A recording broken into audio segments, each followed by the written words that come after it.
Retrouvez Businesswoman avec MAF Pro, l'assurance des artisans, commerçants et professions libérales. MAF Pro, la référence qualité pro. Efficace et pas cher. C'est la MAF que je préfère. C'est la MAF.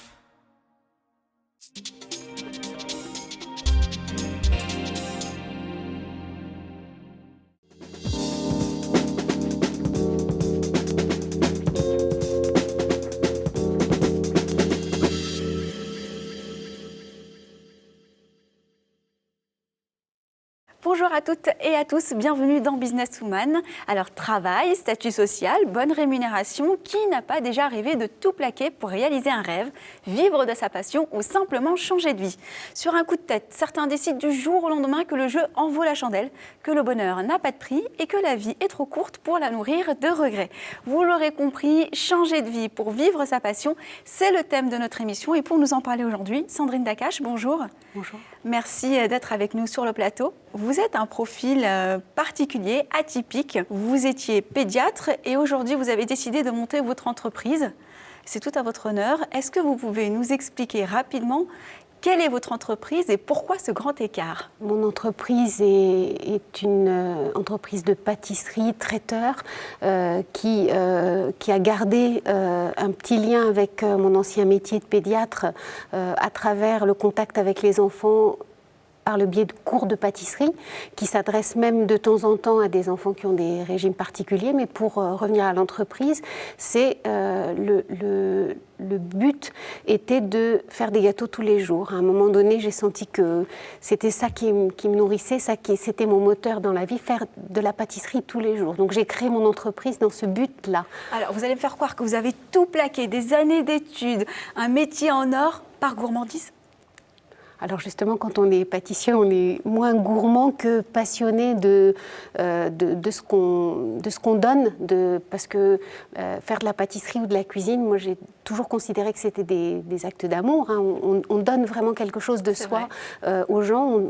Quand je fais une prestation, que ce soit simplement un petit gâteau ou un cocktail, un buffet, j'attends que les gens aient de l'émotion et pas seulement qu'ils soient nourris.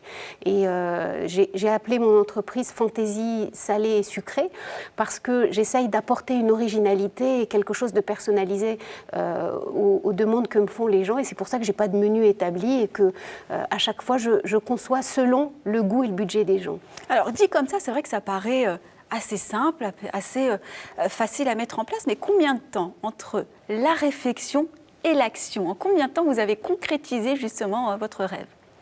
Ça a été relativement vite parce que j'étais bien entourée, c'est-à-dire que fin 2008, j'ai fait mes dernières vacations de pédiatre à l'hôpital Clémenceau, et juillet 2010, j'ouvrais vers Framboise. Entre-temps, j'avais déjà un petit CDD de pâtissière. Je faisais du dessert à l'assiette pour un restaurant italien. Et puis, j'ai bénéficié d'un fonds GESIF pour une formation personnalisée, pour le coup, qui m'a permis d'essayer de combler les lacunes et seulement certaines, hein, parce que je continue à me former le plus souvent possible. Mon statut d'artisan me permet de bénéficier de ces formations. Et donc en un peu plus d'un an, j'ai réussi à monter cette entreprise et à découvrir ce que c'était que le métier d'entrepreneur, pas seulement pâtissière. On va y revenir. Alors, vous avez fait de longues études pour arriver au métier de pédiatre. Hein. Oui. C'est quelque chose qui prend du temps. Donc, vous étiez sûre de vouloir faire ce métier. Vous êtes au contact d'enfants.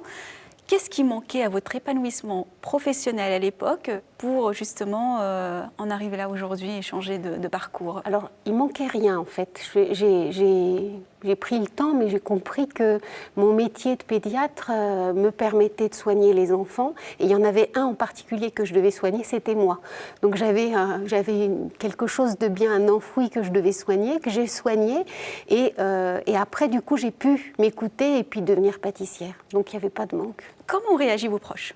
votre conjoint, votre famille, quand vous leur avez dit que vous alliez tout plaquer justement pour devenir pâtissière? Alors, beaucoup d'incrédulité, inquiétude. Mes parents qui sont traiteurs ont été, et donc qui étaient dans ce métier-là, étaient extrêmement inquiets. Puis j'étais la seule, on est 5 frères et sœurs, j'étais la seule à avoir fait des études, donc papa trouvait ça impensable. Mon mari était aussi assez inquiet parce qu'on a peur que ce soit une lubie. Et que on veuille juste vivre son hobby, mais ça n'était pas de cet ordre-là, c'était vraiment quelque chose de plus intense. Et aujourd'hui, mon mari est mon meilleur attaché de presse parce qu'il a bien compris ce qui se passait.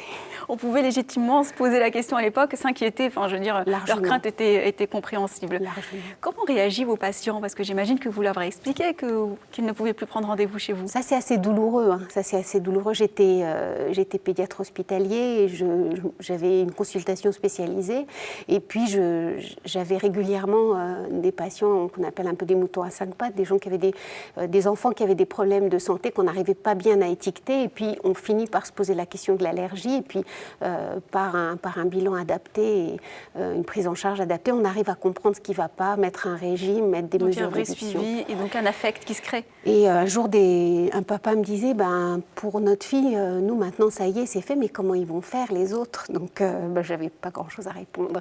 C'est vrai que j'ai pas été heureuse de quitter ce métier-là. J'avais un relationnel avec les familles, j'avais un mur tapissé de dessins que les enfants voyaient en revenant tous les 6 mois ou tous les ans me voir en consultation. Je suivais des asthmatiques, des enfants allergiques, j'avais des sensibilisations et donc j'avais un lien quand même avec mes patients et à un moment donné, j'ai compris que de toute façon, j'étais un peu écartelée. De la culpabilité, un petit peu? Alors, non, parce que j'ai pas quelqu'un d'autre a pris ma place et a continué dans le service, mais c'est vrai qu'on n'est pas si nombreux à faire cette spécialité. Et sur Caen, il n'y avait que 2 pédiatres allergologues déjà, donc ça ne faisait pas beaucoup. Mais pas de culpabilité. Je pense que quand on est porté par quelque chose, c'était... bien avant de faire ce choix de vie, j'avais la conviction qu'il y a des personnes qui sont faites pour vivre plusieurs vies et qui ne vont pas faire qu'un seul métier. Et puis des années après, je me suis rendu compte que moi, je l'appliquais. Alors, depuis quand existe votre structure et comment se porte-t-elle aujourd'hui? Vert Framboise existe depuis juillet 2010 et donc a vraiment pris son envol à l'automne 2010 puisque l'été, c'était juste la création. Et là, ça va bientôt faire 4 ans et j'ai senti vraiment que j'avais passé un cap au bout de 2 ans. La 3e année, j'ai senti que ça y est, je commençais à exister en tant que telle et pas seulement être un phénomène de nouveauté. Parce que dès qu'il y a quelque chose de nouveau, les gens sont intéressés et viennent essayer.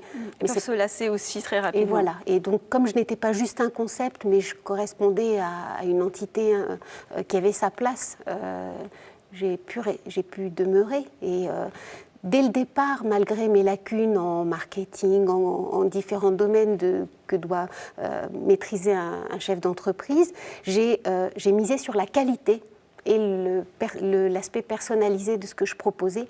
Et ça, les gens le comprennent et c'est ce qui fait qu'ils viennent vers moi. Alors justement, un entrepreneur, c'est plusieurs casquettes. Il faut être comptable, responsable de la communication, pâtissier, dans tous les métiers. Technicien de surface, tout. Complètement. Est-ce que vous vous attendiez à ça? Est-ce que vous avez minimisé ou manqué de lucidité par rapport à certaines facettes de l'entrepreneuriat? Tout ce qui est côté marketing, tout ce qui est côté business plan, toutes ces choses-là, tout ce qui est le côté économique me faisait cruellement défaut parce que je suis assez affective et passionnée et il a fallu toute la patience et la lucidité de mon mari et de ma comptable pour m'amener petit à petit, mais tranquillement, à prendre conscience de ces réalités-là. Et aujourd'hui, la réaction de vos clients quand ils vous voient en chef d'entreprise, alors que vous étiez pédiatre avant, ils connaissent votre parcours? Quelle réaction ils ont? Beaucoup. Les gens sont touchés parce que, de par ce parcours atypique, je suis un peu connue à Caen maintenant. Les gens savent un petit peu qui je suis. On en a parlé, il y a eu 1 ou 2 émissions, etc. Et des articles. Et les gens sont... ça inspire étonnement, mais respect quand même. Et je pense que ce qui parle le mieux de moi, c'est ce que les gens ont goûté, ont connu de moi. Et à travers ça, les gens comprennent ce que je fais. Alors très vite, a dû se poser aussi la question de la légitimité. Est-ce que vous avez suivi des formations? Je sais que vous avez fait un stage à l'Élysée notamment. Oui, ça a été vraiment un pied à l'étrier parce que j'ai un ami cuisinier à Caen qui m'a donné un premier cours de pâtisserie à domicile, un second cours. À partir de là, ma passion a pris vraiment son envol. Et quand il a vu à quel point j'entrais là dans ma passion, il m'a mis entre les mains donc, de ce pâtissier qui a un peu canalisé ça et qui m'a aidé à me former. J'avais passé le CAP en candidat libre et j'ai continué à faire des stages, des formations pour essayer toujours de m'améliorer, peut-être pas de combler les lacunes parce que de toute façon il y en aura toujours, mais c'est un métier passionnant, c'est un métier qui évolue énormément, même s'il est de plus en plus médiatisé. Moi, je suis fière d'être pâtissière parce que la pâtisserie française est mondialement réputée. C'est vrai. C'est une de nos fiertés nationales. La pâtisserie, dans le monde entier, on parle de la pâtisserie française. Et donc, j'ai le sentiment d'appartenir, enfin, j'ai le sentiment maintenant de commencer à un petit peu faire partie de cette famille-là. Du petit cercle. Voilà. Et à mon petit niveau, à moi, bien sûr. Vous l'avez autofinancé, votre projet, ou vous avez fait appel à des levées de fonds extérieures? Oh non, je l'ai autofinancé. J'ai été aidée par la Chambre de commerce de ma région avec les parcours NACRE, avec un petit prêt complémentaire du prêt bancaire que j'ai souscrit. Et j'ai financé mon entreprise. C'était beaucoup d'inquiétudes, ça, d'acheter du matériel et de s'équiper. Moi qui n'avais même pas jamais acheté une machine à laver ou un aspirateur à la maison, là, il fallait acheter du matériel. Mon four que j'utilise coûte plus cher qu'une voiture. Pourquoi ne pas avoir pensé à une association au départ pour, en tous les cas, peut-être vous rassurer les premiers mois? Non, c'était inenvisageable. Vous vouliez y aller seul. C'était un pari, hein. C'était un pari de transformer cette passion que je vivais à travers des petites choses que je faisais de façon bénévole, et ma pâtisserie, je l'offrais aux uns et aux autres. C'était un pari d'en faire quelque chose de professionnel, d'en faire un vrai métier. Et au début, il ne me paraissait pas envisageable de faire ça avec d'autres personnes. Il fallait déjà que je vois si j'étais capable. Est-ce qu'aujourd'hui, vous arrivez à vous rémunérer correctement? Est-ce que vous aviez un patrimoine à protéger, une vie de famille? Financièrement, comment ça s'est passé les 3 premières années? Alors, je commence à pouvoir dégager je vais dire plus des avantages que vraiment un salaire. Mais j'ai financé par exemple mon véhicule. Et puis, j'ai pris le parti, à un moment donné, j'ai fait le choix d'embaucher avant de me rémunérer pour essayer de donner une chance à l'entreprise de se maintenir, parce que tout seul, c'est compliqué de générer suffisamment de chiffre d'affaires et de se dégager un salaire. C'est compliqué dans la formule que j'ai choisie. Donc, me rémunérer d'emblée, ça n'était pas envisageable, et maintenant, ça devient envisageable. C'est un investissement, le salarié. Mais alors, du coup, le niveau de vie a complètement changé considérablement, j'imagine, depuis que vous étiez pédiatre et maintenant. Ça va, vous arrivez à vous adapter à la nouvelle situation d'entrepreneur? Je vis un rêve. Je pense qu'il faut être passionné, évidemment. Est-ce que vous avez des conseils, c'est la dernière question, que vous pourriez donner à des femmes qui sont en train de regarder l'émission, qui ont des postes confortables, qui ont des rêves, des passions enfouies et qui n'oseraient pas sauter le pas? La seule chose que je pourrais dire, c'est qu'à un moment donné, il faut vraiment s'écouter. J'ai entendu cette voix en moi qui me disait que voilà, c'était ça maintenant. Et puis j'ai assumé ça. Et je pense que quand on a quelque chose de suffisamment fort pour que ça se rappelle à nous de façon insistante, il faut vraiment l'écouter, il faut y aller. Aucun regret, ce sera le dernier mot de Sandrine Dakache. Merci beaucoup en tous les cas. Si vous avez envie d'une petite gourmandise, vers framboise évidemment. En tous les cas, merci de nous avoir suivis. On se retrouve sur ellesentreprenent.fr, sur We Do Biz Radio et sur Demain bien évidemment. À bientôt sur Business Woman.